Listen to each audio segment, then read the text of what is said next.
अस्सलाम वालेकुम, मैं हूं फखर दुरानी और आप देख रहे हैं फैक्ट चेक पाकिस्तान। आज 3-4 मौज़ूआत के ऊपर बात करेंगे। सबसे पहले बात करेंगे पीटीआई के खिलाफ हुकूमत की तरफ से सख्त क्रैकडाउन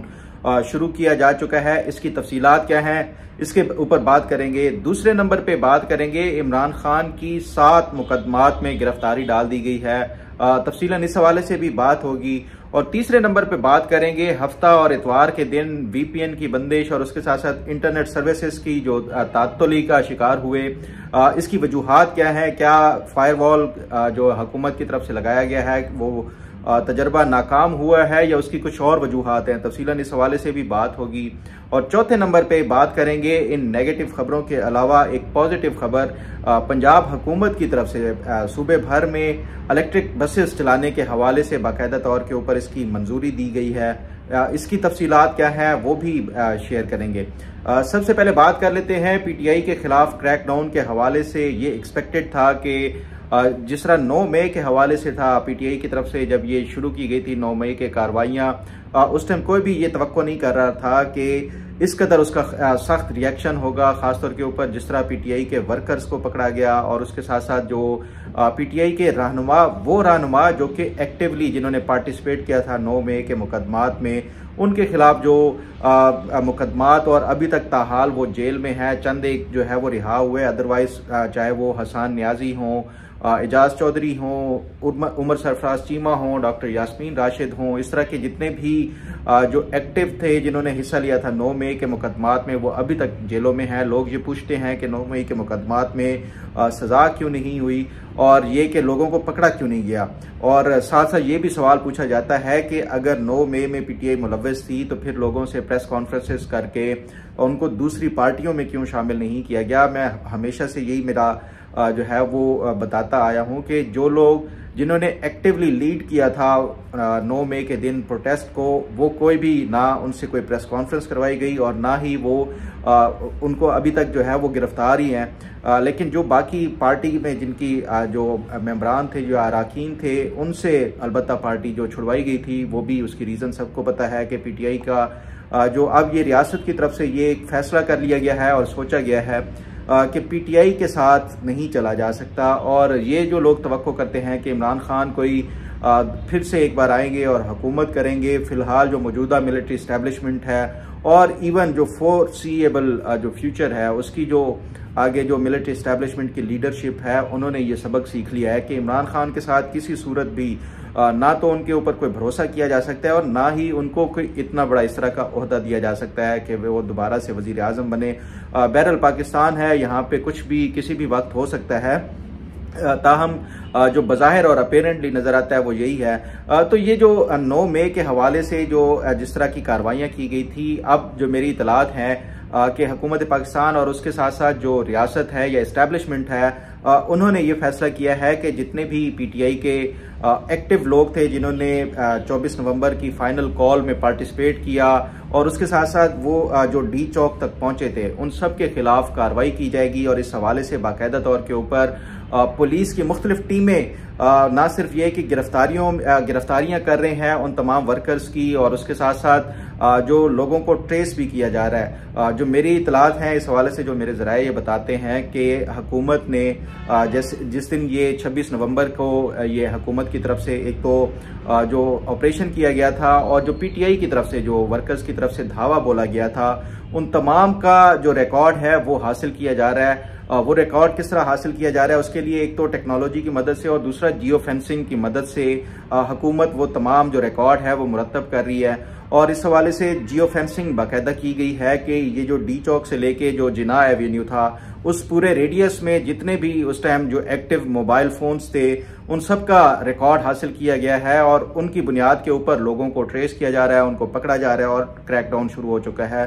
तो ये अगर ये पीटीआई एक्सपेक्ट कर रही थी कि जिस तरह 9 मई के हवाले से था कि रियासत की तरफ से चाहे कोई भी अमल किया जाए या नहीं, अदलिया से उनको कोई रिलीफ मिल जाएगा, इस बार रियासत पाकिस्तान और हुकूमत की तरफ से ये फैसला किया गया है कि सख्ती से निपटा जाएगा उन तमाम शर पसंद और तशद्दुद पसंद अनासर के खिलाफ जिन्होंने विफाक के ऊपर चढ़ाई की, जिन्होंने तोड़ फोड़ की और जो सरकारी अमलाक हैं उनको नुकसान पहुंचाया था, उस सब के हवाले से हुकूमत पाकिस्तान ने रिकॉर्ड वो कर लिया है। और इस हवाले से जो मेरी इतलात हैं कि सैकड़ों के हिसाब से अब तक पीटीआई के वर्कर्स पकड़े जा चुके हैं। अब सवाल ये उठता है कि एक तरफ तो ये पीटीआई की नाकामी और उसके साथ साथ ये जो हुकूमत की तरफ से क्रैकडाउन है वो शुरू किया गया है, लेकिन जो दूसरी तरफ पीटीआई की अपनी हिकमत अमली है वो अगर उसको देखा जाए पिछले 2-3 दिनों से, पहले तो ब्लेम गेम शुरू होती रही, लेकिन जो कल अली मोहम्मद खान का एक वॉइस नोट जो मैं समझता हूं कि डेलिबरेटली लीक किया गया है, और उसकी वजह जो मुझे समझ आई है इस पूरे वॉइस नोट को सुन के, जिसमें अली मोहम्मद खान ये कह रहे हैं कि हुकूमत ने तो जो करना था कार्रवाई करनी थी, लेकिन उसमें हमारी अपनी भी हिकमत अमली गलत थी। जब खान साहब ने बैरिस्टर गौहर को ये कह दिया था कि ठीक है संजानी 2 दिन रुक जाओ और वहां पे अपना धरना दे लो, और फिर उसके दौरान ही हम अपनी मजीद कोई हिकमत अमली करके अगर हुकूमत कोई हमारे मुतालबात मानेगी तो ठीक है, वरना फिर आगे बढ़ेंगे, लेकिन ये नहीं किया गया। और बजाय इसके कि वो खान साहब की बात को मानने के ये लोग आगे ले आए जो धरना था डी चौक की तरफ। तो ये अली मोहम्मद खान का जो वॉइस नोट है उसके मुताबिक ये हमारी खराब एक हिकमत अमली थी। बैरिस्टर गौहर को और दूसरी जो अरकान थे जिनको खान साहब ने बता दिया था, उसी टाइम ही हमें जो अनाउंस कर देना चाहिए था कि संजानी से आगे जलसा नहीं जाएगा। हमने खान साहब के अहकामात के जो है वो कहते हैं खिलाफ वर्जी की है। अब ये जो वॉइस नोट है ये कुछ लोग कह रहे हैं कि बड़ा तहलका खेज है। ये जो आपस में पीटीआई के इख्तलाफात हैं वो सामने आ रहे हैं, इसको अगर मैंने सुना है और जो बतौर सहाफ़त के जो जितना भी मेरा अपना एक तजर्बा और असेसमेंट है, ये एक डेलिबरेटली इन्होंने जानबूझ के ये लीक किया है या इसको रिलीज किया है सोशल मीडिया के ऊपर। और उसकी वजह यही है कि ये जो ब्लेम है सारा ये फेलियर का, ये इतनी बड़ी जो मेगा जो एक नाकामी पीटीआई के लिए आई है, खासतौर के ऊपर ये जो 26 नवंबर वाला जो फाइनल कॉल वाला था, तो उसके बाद ये ताकि ब्लेम जो है वो इमरान खान के ऊपर ना आए। ये तासुर दिया जा रहा है कि इमरान खान तो संजानी से आगे नहीं जाना चाहते थे, उन्होंने तो इजाजत दे दी थी। ये जो पीटीआई के दूसरे लीडर्स थे वो लेकर आए हैं। तो ये इस वजह से ये मैं समझता हूँ कि ये इमरान खान को क्लीन चिट दिलवाई जा रही है, एक तो जो वर्कर्स के सामने भी और उसके साथ साथ जो हुकूमत की तरफ से सख्त इसके ऊपर कार्रवाई और इकदाम उठाने का वो किया गया है। तो उससे इमरान खान को मैं ये समझता हूँ कि बचाने के लिए ये अली मोहम्मद खान के जरिए ये एक वॉइस नोट लीक किया गया है, ताकि ये तासुर वर्कर्स को भी दिया जाए कि ये नाकामी जो है इमरान खान के जो अहकामात थे उनको ना मानने की वजह से हुई है। और दूसरा ये कि हुकूमत भी अगर कोई और खिलाफ जो कार्रवाई करती है, इमरान खान के खिलाफ कोई मुकदमा करती है, तो उसका भी एक जवाब पेश किया जाएगा कि इमरान खान ने तो अपने पार्टी लीडरान को कह दिया था कि संजानी से आगे ना जाएं, संजानी में ही धरना करें, और लेकिन ये जो है ये आगे लेके दूसरे जो पीटीआई के अरकान थे वो लेके गए हैं। तो इसलिए मैं ये समझता हूँ कि ये जो अली मोहम्मद खान की तरफ से एक ये जो वॉइस नोट है ये पूरा एक सोची समझी स्कीम के जरिए और मनसूबाबंदी के जरिए ये लीक किया गया है। और उसका मकसद यही है कि इमरान खान को एक तो ये जो वर्कर्स के सामने एक इतनी बड़ी नाकामी से है वो सुरखरू कराने के हवाले से, और दूसरा कोई लीगल अगर इसके खिलाफ कोई कार्रवाई होती है इमरान खान के खिलाफ, तो उससे भी ये उसके लिए एक बड़ा एक अहम जवाब पेश किया जाएगा कि इमरान खान ने तो बिल्कुल ही अहकाम जारी नहीं किए थे। जिस तरह 9 मई का ब्लेम या जो मेन किरदार और उसके साथ साथ जो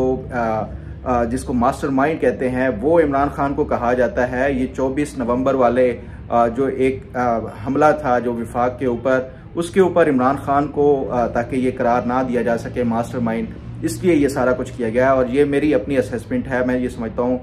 ये जो मीडिया के ऊपर तासुर दिया जा रहा है कि पीटीआई के अंदर अंदरूनी इख्तलाफात, अली मोहम्मद खान ने जो है वो पार्टी लीडरशिप से जो अपने खुलकर जो इख्तलाफात का इजहार किया है, ये किसी कोई इख्तलाफात नहीं है, बल्कि ये इमरान खान को बचाने की एक पूरी कोशिश है। अब जरा बात कर लेते हैं इमरान खान के हवाले से। ये जो एक तासुर मिल रहा था पहले खासतौर के ऊपर कि इमरान खान की रिहाई हो जाएगी, धरना कामयाब हुआ, तो वो तो नहीं हुआ। फिर ये भी था कि इमरान खान को जो है वो ट्रंप जब आएगा इलेक्शन जीतेगा तो फिर इमरान खान रिहा हो जाएंगे और हुकूमत फिलफौर उनको रिहा कर देगी। उस हवाले से भी कोई पॉजिटिव जो है वो पेशरफ नजर नहीं आ रही। मैंने अपना एक वीलॉग में बताया था कि जो ट्रंप है बड़े हद तक क्या कर सकता है। एक तो ये कि वो कोई ट्वीट कर सकता है, और अगर कोई संजीदगी से भी ट्रंप की तरफ से या ट्रंप इंतजामिया की तरफ से कोशिश की गई तो वो डायरेक्टली नहीं, क्योंकि पाकिस्तान के साथ जो ट्रंप इंतजामिया का अगर देखा जाए तो वो थ्रू जो सऊदी अरेबिया या मोहम्मद बिन सलमान है उसके जरिए वो कोई भी काम करवा सकते हैं, क्योंकि ट्रंप जो एडमिनिस्ट्रेशन या ट्रंप खुद हैं या उनके जो दामाद थे वो क्लोज थे मोहम्मद बिन सलमान के, जो सऊदी क्राउन प्रिंस है, तो उसके जरिए ही इमरान खान का जो है वो किया जा सकता है अगर ट्रंप ने कोई रेस्क्यू कराने की कोशिश की इमरान खान को। लेकिन सवाल ये उठता है कि क्या मोहम्मद बिन सलमान, जो कि माजी का उनका तजर्बा और जो इमरान खान के साथ जो एक्सपीरियंस रहा है, उसके बाद क्या वो जो मोहम्मद बिन सलमान है वो इमरान खान की गारंटी दे सकते हैं या इमरान खान की रिहाई के लिए अपना कोई किरदार अदा कर सकते हैं। तो इस हवाले से मैं नहीं समझता कि जो इमरान खान का रवैया था मोहम्मद बिन सलमान के हवाले से, या जो मोहम्मद बिन सलमान को पहुंचाई गई थी इमरान खान के हवाले से जो शिकायत के इमरान खान ने गलत अल्फाज इस्तेमाल किए टर्किश जो प्रेसिडेंट थे रजब तैयब एर्दोगान, उनके सामने जो इमरान खान ने कहा कि MBS is sitting in the lap of Americans, या इस तरह के और जो कुछ जो इमरान खान की तरफ से मोहम्मद बिन सलमान के हवाले से कहा गया था, तो उसके बाद मैं नहीं समझता कि मोहम्मद बिन सलमान कोई गारंटी दे सकते हैं इमरान खान के लिए, या इवन ट्रंप के कहने के ऊपर कोई इमरान खान को रिहा कराने के लिए कोई अपना एक्टिव जो रोल है वो अदा कर सकते हैं। तो ये जो ट्रंप वाला एक सिनारियो बन रहा था वो मैं समझता हूँ कि एक वक्ती तौर के ऊपर कोई ट्वीट्स या इस तरह का वो हो सकता है, लेकिन कोई कंक्रीट एफर्ट मुझे नज़र नहीं आती। इमरान खान की रिहाई तभी मुमकिन है जो कि पहले ही 8 मई को DG ISPR ने कहा था कि जब तक इमरान खान पब्लिकली माफ़ी नहीं मांगेंगे 9 मई के हवाले से, उसके बाद ही मुज़ाकरात, और वो भी फौज के साथ नहीं बल्कि पॉलिटिकल लीडरशिप के साथ जो है वो कर सकते हैं या उसकी कोई रास्ते खुल सकते हैं। इमरान खान को अभी तक 1.5 साल गुजर गया है, इस बात की समझ नहीं आई कि जो सियासतदान होते हैं वो अपने लिए रास्ते खुद निकालते हैं, बंद नहीं करते। इमरान खान ने जो है वो अपनी रिहाई के हवाले से जो तरीका अख्तियार किया वो मैं समझता हूँ कि ये बिल्कुल एक गलत तरीका कि रियासत के ऊपर आप चढ़ाई कर दो, आप इदारों के ऊपर हमलावर हो जो जिस तरह 2014 के धरने में इन्होंने समझा था कि अपने ये जो मुतालबात मनवाने के लिए वो किसी भी इदारे के ऊपर चढ़ाई कर सकते हैं। उन्होंने फौज को नहीं छोड़ा, उन्होंने अदलिया को नहीं छोड़ा, उन्होंने जो सिविलियन गवर्नमेंट थी उनको नहीं छोड़ा, सिविलियन इदारों को नहीं छोड़ा। तो अब भी उनकी वही पॉलिसी है कि वो अग्रेशन के साथ और ऑफेंसिव उसके ज़रिए ये अपनी कोई भी मुतालबात मनवा सकते हैं। हालांकि ना ही वो 2014 के धरने में कामयाब हुए थे, और तब तो इस्टेब्लिशमेंट भी उनके साथ थी, उस टाइम अदलिया भी इनके साथ थी, लेकिन उसके बावजूद भी कामयाबी नहीं मिली। तो अब ये इस्टेब्लिशमेंट भी इनके खिलाफ है, तमाम पॉलिटिकल पार्टीज भी इनके खिलाफ हैं। तो बेहतर जो एक सियासतदान होता है, जो दूर अंदेज सियासतदान होता है, वो हमेशा से जो है वो आगे का सोचता है और अपने लिए रास्ते खोलता है। इनको चाहिए था सियासी जमातों के साथ मुज़ाकरात करते, पीपल्स पार्टी और मुस्लिम लीग नून या जमीयत उलमा इस्लाम, इनके साथ मुज़ाकरात करते और अपने लिए रास्ते खोलते, लेकिन नहीं किया गया इमरान खान की तरफ से। अब उसका बज़ाहिर हमें जो इम्पैक्ट है वो नज़र आ रहा है कि इमरान खान एक से एक नए मुकदमात में जो है वो उनको गिरफ्तारियां डाली जा रही हैं। ये जो उम्मीद की जा रही थी कि इमरान खान के ऊपर अब तमाम मुकदमात ख़त्म हो गए हैं, आखिरी मुकदमा जो था उसके ऊपर भी ज़मानत के हवाले से, लेकिन जो हुकूमत होती है या जो रियासत होती है उसके पास कई हरबे होते हैं। किसी भी शख्स को अगर उन्होंने बंद करना है या उन्होंने गिरफ्तार करना है तो उसके लिए कोई भी मुकदमा, कोई बोगस मुकदमा भी बनाया जा सकता है, कोई एक्चुअल मुकदमा भी बनाया जा सकता है। बहरहाल इमरान खान के खिलाफ अब जो है वो उनकी गिरफ्तारी 7 नए मुकदमात में उनको वो किया गया है, और इंसदाद दहशतगर्दी अदालत की तरफ से जो जज को उन्होंने ये मजीद वो बता दिया है। और ये जो इंसदाद दहशतगर्दी अदालत के जो जज थे अमजद अली शाह, उन्होंने अडियाला जेल में इमरान खान के खिलाफ मुकदमात की समाअत की और पुलिस की इस्तदा पर दीगर 7 मुकदमात में इमरान खान का 14 रोज़ा जुडिशल रिमांड भी उन्होंने मंजूर कर लिया है। अब देखना यह है कि ये इमरान खान के ऊपर जो मैं पहले भी कहता आया हूं कि खासतौर के ऊपर जो इमरान खान के खिलाफ एक अहम मुकदमा है वो 190 मिलियन पाउंड वाला है, जिसको ये डिले करते आ रहे हैं और बार बार डिले करते आ रहे हैं। उसका फैसला कब होता है, क्योंकि उसमें इमरान खान की जो सज़ा है वो लंबी उसकी जो है वो तवक्को की जा रही है, वो कब होती है, और इमरान खान की रिहाई फिलफौर मुझे नज़र नहीं आ रही। बहरहाल इस हवाले से मजीद जो अपडेट और इन्फॉर्मेशन होगी वो आपके साथ शेयर करूंगा। आप ज़रा बात कर लेते हैं एक बार फिर मुल्क भर में VPN की बंदिश और उसके साथ साथ जो इंटरनेट सर्विस थी जो उसका वो मुअत्तल हुई या फिर इवन स्लो डाउन हो गई थी। जितनी भी सोशल मीडिया नेटवर्किंग वेबसाइट्स थी वो ओपन नहीं हो रही थी, ना ट्विटर या एक्स ओपन हो रहा था। इवन VPN अगर चलाया जाता तो कोई भी इंटरनेट के ऊपर वेबसाइट नहीं ओपन हो रही थी। इस हवाले से मैं अपना एक तफसीलन वीलॉग पहले भी कर चुका हूँ कि जो हुकूमत पाकिस्तान है उसने जो नया वेब मैनेजमेंट जो सिस्टम था वो मुतारफ कराया, जिसको उर्फ़ आम में फायरवॉल कहा जा रहा था। उस पर यह कहा जा रहा था कि ये शायद कोई फायरवॉल में कोई जो तजर्बा था वो नाकाम हुआ है या कोई उसमें कोई ख़राबी हुई है। जो मेरी इतलात है ना ही फायरवॉल में कोई नाकामी हुई है, ना वेब मैनेजमेंट जो सिस्टम है वो कोई उसमें कोई ख़राबी सामने आई है, बल्कि ये हुकूमत की तरफ से डेलिबरेटली ये मुख्तलिफ जो है वो सिस्टम्स को चेक करने के लिए और टेस्ट करने के लिए ये सारा कुछ जो है वो बार बार ये जो तातली का आता है सामने। जो VPN के हवाले से था उसने ऑलरेडी हुकूमत ने जो है ये VPN सर्विस प्रोवाइडर्स जो थे उनको जो एक डेडलाइन दी हुई थी कि ये तमाम जो VPNs हैं उनको रजिस्टर कराया जाए, अदरवाइज जो VPN की सर्विसेज हैं वो यहाँ पे मुअत्तल हो जाएंगी। लेकिन सवाल ये उठता है कि हुकूमत की तरफ से ये जो बंदिश है और ये जो इस तरह की कदगनें लगाई जा रही हैं, क्या उससे कोई फ़ायदा होगा या नुकसान होगा? अगर उसका हुकूमत की तरफ से देखा जाए, जो पॉलिसीज इसने हुकूमत ने ख़ासतौर के ऊपर जो बजट टारगेट्स हैं या ओवरऑल इन्होंने जो एक एम्बिशियस सा टारगेट रखा था IT की एक्सपोर्ट के हवाले से, वो मैं समझता हूँ कि ये अगर इस तरह बार बार ये VPN की बंदिश हुई या इंटरनेट सर्विस की जो है वो फरामी वो तातुल का शिकार हुई, तो उससे जो पाकिस्तान की IT इंडस्ट्री है बजाय इसके कि ग्रो करने के वो दिन ब दिन सुकड़ती जाएगी। और उसकी वजह यही है कि ये जो IT के जितने भी आपके कॉन्ट्रैक्ट्स होते हैं या जो आपके एग्रीमेंट्स होते हैं, आपने टाइमली ही जो सर्विसेज हैं वो प्रोवाइड करनी होती हैं। अगर वो नहीं होंगी तो अल्टीमेटली दुनिया भर जो भी कॉन्ट्रैक्ट देता है उनके लिए दुनिया में और बड़ी मार्केट्स हैं। इंडिया हमारा जो पड़ोसी है वो सबसे बड़ा जो IT इंडस्ट्री के हवाले से सबसे दुनिया में जाना पहचाना है। पाकिस्तान के भी जो यंगस्टर्स हैं या जो नई नस्ल है वो बड़ी टैलेंटेड है, लेकिन मसला वही है कि हुकूमत की तरफ से बजाय इसके कि उनके लिए कोई सहूलियात फराहम करने के, ये इस तरह की अगर कोई रुकावटें खड़ी होंगी तो पाकिस्तान अफसोस का मकाम है कि ये जो IT की इंडस्ट्री है उसमें भी पीछे रह जाएगा। हुकूमत को चाहिए कि ये जो सोशल मीडिया के ऊपर पाबंदियों का जो इन्होंने ये जो एक तोड़ निकाला है कि ये जो फेक न्यूज़ और प्रोपेगेंडा और जो रियासत के खिलाफ प्रोपेगेंडा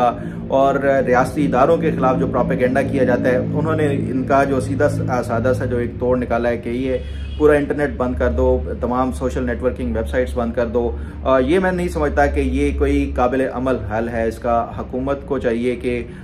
इसमें जो फेक न्यूज़ है या जो प्रोपेगेंडा फैलाने के लिए नोन अकाउंट्स ही यूज़ होते हैं, चाहे वो सहाफ़ियों के हों, चाहे कोई पॉलिटिकल एक्टिविस्ट हों या कोई पॉलिटिशियन हो। सहाफ़ी के लिए मैं समझता हूं कि जो इसका बेहतरीन हल और बेहतरीन तोड़ है वो यही है कि अगर किसी सहाफ़ी की खबर कोई फेक न्यूज़ और प्रोपेगेंडा और मिस इन्फॉर्मेशन या डिस इन्फॉर्मेशन फैलाते हुए ये साबित हो जाता है तो वो उसके लिए मैं समझता हूं कि अगर कोई हैवी फाइन उसके ऊपर लगा दिया जाए, 1 करोड़ का कोई जुर्माना भी लगा दिया जाए, मैं समझता हूं तो किसी सहाफ़ी के ऊपर अगर ये इस तरह झूठी खबर साबित होने के ऊपर इतना बड़ा अगर जुर्माना लग जाए तो उसका कैरियर तबाह हो जाएगा। तो ये इस तरह का जो तरीका है हुकूमत को ये इस तरह के अपनाने चाहिए, बजाय इसके कि ये पूरा इंटरनेट सर्विस मुअत्तल कर दी जाए, इससे आपकी पूरी इकॉनमी बैठ जाएगी। तो हुकूमत के लिए ये कोई इनोवेटिव तरीकाकार निकालने होंगे, अदरवाइज ये फिर इस तरह सफ़र करती रहेगी हमारी इकॉनमी भी, और ना ही हम आगे बढ़ सकते हैं और ना ही दुनिया की मार्केटों से हम फिर हम कम्पीट कर सकेंगे। बहरहाल उम्मीद है कि हुकूमत इस हवाले से कोई इनोवेटिव तरीकाकार निकालेगी ये प्रोपेगेंडा को काउंटर करने के लिए, और उसके साथ साथ जो इसके खिलाफ सजाएं देने के हवाले से ये ज़्यादा मुनासिब होगा, बजाय इसके कि पूरा आप सिस्टम ही बंद कर दें। इस पर मज़ीद जो अपडेट और इन्फॉर्मेशन होगी वो आपके साथ शेयर करूँगा। आप ज़रा बात कर लेते हैं कि हुकूमत पंजाब की तरफ से एक बड़ा अच्छा जो एक कदम उठाया जा रहा है, और वो है जो इलेक्ट्रिक बसेस हैं पंजाब भर में चलाने के हवाले से। पिछले दिनों में जो नवंबर का महीना, पिछले चंद सालों से बल्कि ये जो नवंबर का महीना है बड़ा सख्त पंजाब के रहने वालों के लिए साबित हो रहा है, और उसकी वजह है ये जो स्मोक का सिलसिला एक शुरू हुआ है, उसके हवाले से हुकूमत के पास कोई जो एक हल होता है या तोड़ होता है वो तो नज़र नहीं आया। चाहे वो मसनूई बारिश की सूरत में हुकूमत सोचती रही या मनसूबा बनाती रही, या इस हवाले से ये तो अल्लाह ताला की तरफ से मेहरबानी हुई कि बारिश कुदरती तौर के ऊपर पंजाब भर में अभी कोई पिछले चंद हफ्तों में हुई हैं एक दो, जिसकी वजह से ये स्मोक से हमें छुटकारा हासिल हुआ। अदरवाइज ये हुकूमत के पास कोई और उसका हल नज़र नहीं आ रहा था। और उसकी जो वजूहात बताई जा रही हैं कि फसलों को आग लगाना, ट्रैफिक के हवाले से जो पोल्यूशन है वो और दीगर वजूहात जो हैं वो उसकी वजह से ये स्मोक का जो एक सिलसिला शुरू हुआ है वो है। तो उसका एक तोड़ जो वज़ायर पंजाब हुकूमत ने अब निकाला है कि इलेक्ट्रिक बसेस चलाई जाएंगी। और इस हवाले से जो वज़ीर ट्रांसपोर्ट हैं बिलाल अकबर, उन्होंने जो वी न्यूज़ है एक जो वेबसाइट है उसको ये बताया है कि पंजाब हुकूमत की तरफ से ये फैसला किया गया है और बाकायदा इसकी मंजूरी दी जाएगी कि जो सूबे भर में जो हर अजला में इलेक्ट्रिक बसेस चलाई जाएंगी। मेट्रो बसेस तो वैसे ही ऑलरेडी जो बड़े शहर हैं, चाहे वो मुल्तान है, रावलपिंडी है और उसके साथ साथ लाहौर है, वहाँ पे चलाई जा रही हैं। बल्कि मरीम नवाज़ ने तो गालबन फैसलाबाद के हवाले से भी कहा था कि वहाँ पे भी मेट्रो बस चलाई जाएगी।